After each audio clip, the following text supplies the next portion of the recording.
Hello, lovelies. Today I have a different backdrop. Look how nice it is here. I'm on day 3 of SSSVEDA, which is a video every day in August. And today I've been doing planning. I've been doing 90-day planning with one of my friends who's also an entrepreneur. And I thought I'd just talk about that really briefly because it was something that I looked at a long time ago and I thought, planning's butthole, goals suck, and I don't want to do that. How's that even going to work for me? And then last quarter, so I guess it must have been April or something, I did a 90-day planning party with Tash Corbin, who I love. If you want to check her out, she's Tash Corbin. She's all over the joint. I did Take Off with her, which is one of her lean startup programs, and I love, love, love what she does. So I did a 90-day planning party with her, and I used that as a sort of rough guideline for what we did today. So I guess I could just talk through a little bit of what we did. We realized at the end that the important thing to do first is to really get clear about your big vision and goals. So to think about why the heck you started a business in the first place, what is really driving you. Like for me, a huge piece is about being around for my kids, being flexible for my kids. But now since I've started being in business, new big vision stuff has come to me that I didn't really know I had lurking before, like being a hardcore feminist and supporting women and modeling something really beautiful to my kids. And I love the freedom of my business, that I can go here or there, that I can squeeze it in. I can do it from my laptop. I can be at someone else's house near the gorgeous forest and I can still be making content and doing my business. So that's some of my big vision. So we figured do that at the start. Then the next thing we did was look back at the last quarter and what we had done.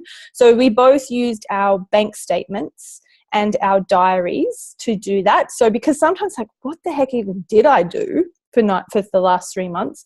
So I went through all my calendar because all my appointments get synchronized up to my calendar. So I could see all the people I'd served, all the private chats I'd had. What did I talk about? I talked, because I do blabs, so that's a bit like interviewing people. So I made a list of all the blabs I'd done. I ran a group program. There's a local venture called Fun House that I was part of. I sent emails to people. I posted on social media. I have a little list of warm leads of people I remembered that I'd met that I haven't followed up. I did a couple of live workshops. So basically just look at what you did over the last 3 months, whether that's through invoices or calendar. Then also I looked at like my current stats on how many people on my email list, how many Facebook followers, blah, blah, blah, for all my channels, and wrote down what I've got now. And then I looked at what was good over the last 90 days and what could have been better or what I would like to improve. So we took time, we journaled, and then we chatted to each other. It was really nice to do it with someone else because honestly, I don't know if I would do it on my own. I don't think I would do it. Then I did a little dump for the next quarter, a brain dump. So all that is just any random ideas, big dreams or hopes or anything. So I thought about my funnel. I thought about my Facebook group. I thought about my social media channels and what I want. So I set goals for them. So I looked, all right, currently have 400 and however many followers on Facebook page. So I set a goal, how many people I want on my Facebook page. So I set all these new metrics, just like pie in the sky kind of thing, whatever. If I reach them or not, it doesn't really matter. And a little bit of review of my products, how I want my products and services to be going forward. And then we did a little breakdown, a really beautiful tip I got from Katie Wyatt. I did 90-day planning with her, and her tip was look at how many actual hours you have each week. So my friend and I both have kids and we get stumped by the holidays every time as if we think we can keep running our business, but we have kids and we beat up on ourselves and all the shit that goes along with that. So we really just looked at how many hours a week do I actually have. And that's just a really nice, like, oh, it's actually only 20 hours a week. So let's just get the heck real about what I can get done.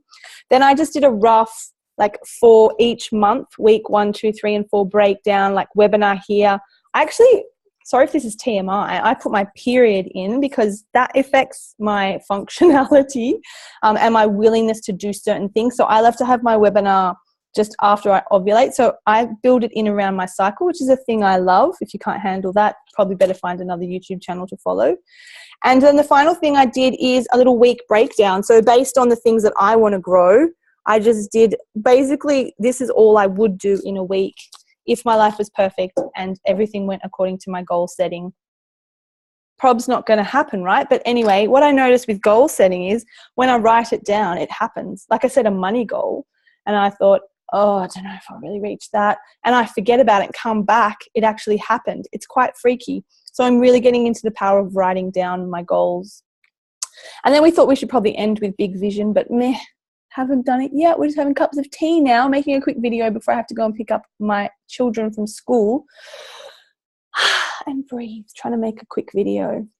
Such a folly. So yes, this is my day 3 video of SSSVEDA, which is Amy Schmidauer, Savvy Sexy Socials, running a challenge for August where I do a video every day in August. The prompt for day 3 is something interesting about the city where I live. I don't live in a city. I live in a little town, and it's a lot like this. This is much nicer than my town, but you know, like we live near the forest. It's very pristine and the nature's very gorgeous, and I get really plugged into nature and it really nourishes me. It feeds me, and it's so nice to be here. The view is just stellar, just looking out over huge mountains, and I've had a beautiful day. I'm in a good mood. So thanks for having me. If you like my videos, you can subscribe. You can like this video. You can comment. You can also, there's links to other things in the description. You can stalk me out. Mwah! I'll see you tomorrow.